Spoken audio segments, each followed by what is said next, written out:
Hi everybody, Dr. Suneel Dhand, internal medicine physician. Could Australia and New Zealand be in big trouble with COVID shortly? That's the question that I would like to discuss.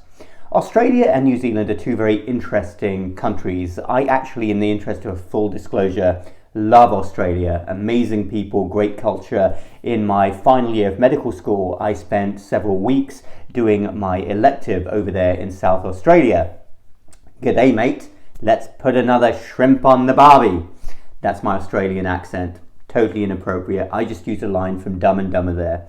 But no more joking, let's get serious. This is a very serious question. Australia and New Zealand have done exceedingly well so far when you look at the numbers. I believe New Zealand total deaths from COVID is something around 26. And Australia is around 900, which is incredible when you compare that to other countries. They've had very low rates of cases, hospitalizations, and deaths. When you look at what's happened around the world with waves of COVID, the reason why Australia and New Zealand are different is that they have pursued elimination strategies and they've been very aggressive. As soon as they've seen a case or clusters of cases, they've gone into aggressive lockdowns. I know that there's been debate in both countries as to whether this was right or not and whether it will succeed in the long term, but that's what they've done so far, and so far it's worked. And what their strategy is to rely on the fact that once the vaccines get rolled out, that they will get quote unquote herd immunity from the vaccines, which would make sense as long as the vaccines work for everybody, or at least most of the population.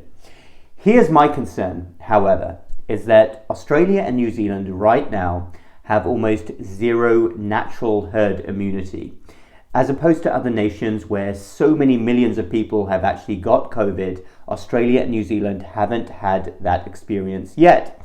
And going back to this elimination strategy, they've also had the advantage of being relatively low population density, remote islands, and they can control people coming in and out more easily. So this was more viable for them than it would have been for most countries, certainly in Europe and North America, where people move around a lot more. But thinking about whether the vaccine is going to work here, I'd like to make this point. My concern is, if you look at, say, the Pfizer trial data, they used a very small number of people who were elderly in their trial. The median age of trial enrollment was about 52 years old.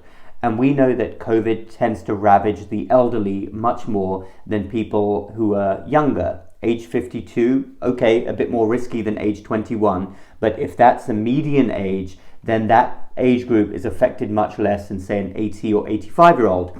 In addition, the Pfizer trial had about 21% of their population, so about 1 in 5, who had one or more comorbidities. Again, we know that in reality, people with comorbidities get affected much worse than people who are completely healthy at baseline. So, will the vaccine work in people who need it? And the truth is that for a vaccine to work, you have to have a fully functioning immune system. And in vulnerable groups like the elderly or those with chronic disease, the immune system is not as strong as it otherwise would be and may not mount an adequate response. So Australia and New Zealand at some stage are going to have to resume life. People are going to move around more and they're going to open borders. And the worry I have is that as soon as they do that, because they essentially have no natural herd immunity, if the vaccine doesn't give them that same level of immunity, then COVID potentially could run completely wild in those countries, particularly among those vulnerable groups. This is something that obviously nobody wants to happen, but it wouldn't be good scientific debate if we didn't even raise this concern. Time will tell over the upcoming months, year or two, ultimately how this pans out. But I do believe that it's a very real concern that needs to be discussed, that is unique to Australia and New Zealand. Thanks very much for listening. Dr. Suneel Dhand. Follow me on YouTube and Facebook, MedStoic Lifestyle Medicine. We will speak again next time.